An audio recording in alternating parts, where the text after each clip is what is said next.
This is the POCO F4 disassembly. If you want to see more videos like this, make sure you subscribe and follow me on Twitter so you'll be notified when I upload a new video. And if you need any tools, there are links in the description.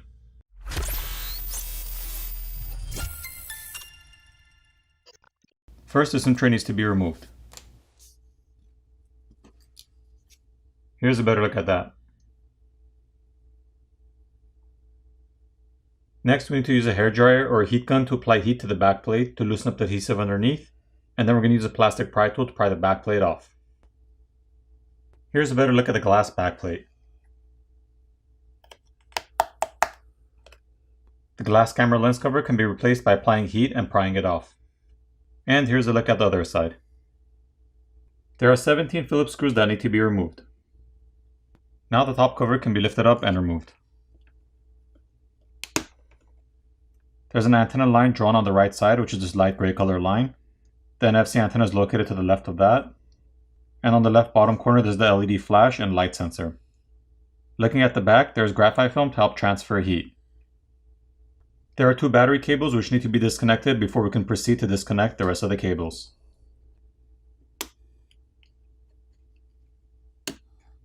Now that those battery cables have been disconnected, we can go ahead and disconnect the rest of the cables.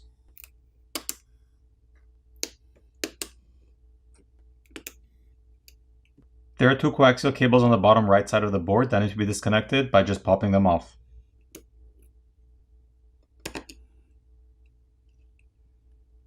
There's some graphite film covering the front-facing camera connector which needs to be peeled off so we can disconnect that.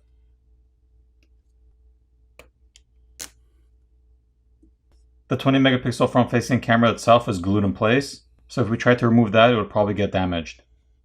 Now the main board can be lifted up and removed.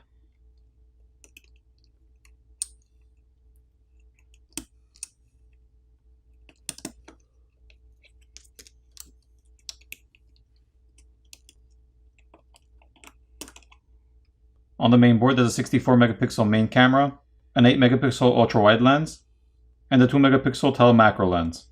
The camera connectors can be disconnected by just popping them off. The main camera is the only one with OIS or optical image stabilization.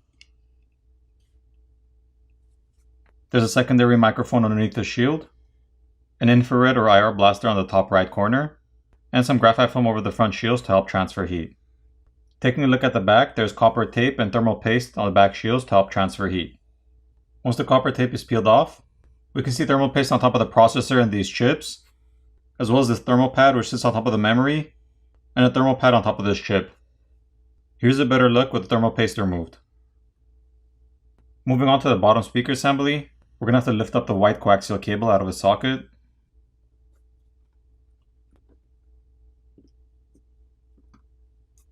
And then we can lift up and remove the speaker assembly. There's some more graphite film over the speaker assembly to help transfer heat. There's a mesh filter over the speaker opening. And here's the speaker itself. The white coaxial cable connects to an antenna board on the side of the speaker. Once the speaker assembly is removed, we can see this flex cable for the screen, which is connected to another flex cable that goes for the SIM reader, and that flex cable connects to the main board. So if you needed to replace the screen, you'd have to remove the back plate. You would remove the screws on the top and bottom covers, then lift up and remove the top cover, disconnect the battery cables and the white coaxial cable, and then remove the bottom speaker assembly, giving you access to the screen cable. At that point, you disconnect the flex cable for the screen, heat up the front of the phone where the screen is to loosen up the adhesive underneath, pry your old screen off, apply new adhesive, reapply the new screen, making sure you run the flex cable back through the opening in the mid frame, and reassemble your phone. To remove the battery, there's an adhesive pull tab to help you pry the battery off.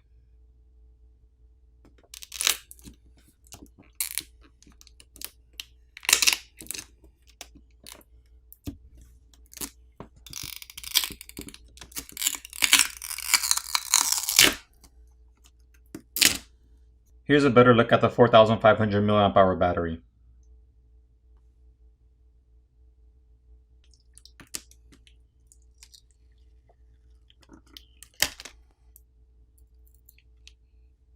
Now that the battery adhesive pouch is peeled off, we can disconnect and remove this flex cable which connects the subboard to the main board.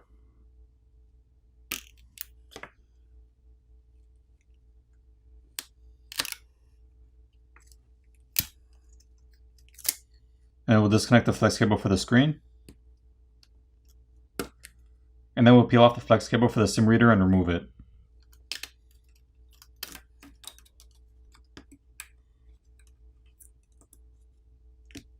Here's a better look at the SIM reader.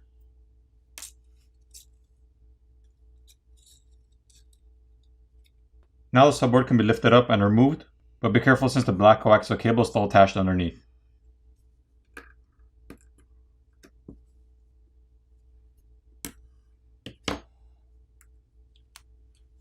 The charger port is located in the center and there's a red rubber gasket around it, and the primary microphone is located underneath the shield. Here's a look at the other side. Once the battery is removed and these flex cables are peeled off, we have a better look at the vapor chamber, which sits underneath the battery and runs along underneath the motherboard. The X-axis linear motor is located on the bottom. The flex cable for the fingerprint reader and power button is located here, and the one for the volume keys is located right here. If you wanted to remove those, you'd have to lift up and remove this red rubber gasket, and then you'd peel off the flex cables and pull them out of the frame. The proximity sensor is located on the top, as well as the earpiece speaker, and that's held on with some adhesive. For the repairability score on this phone, I give it a 5.5 out of 10. Now it's time to put the phone back together.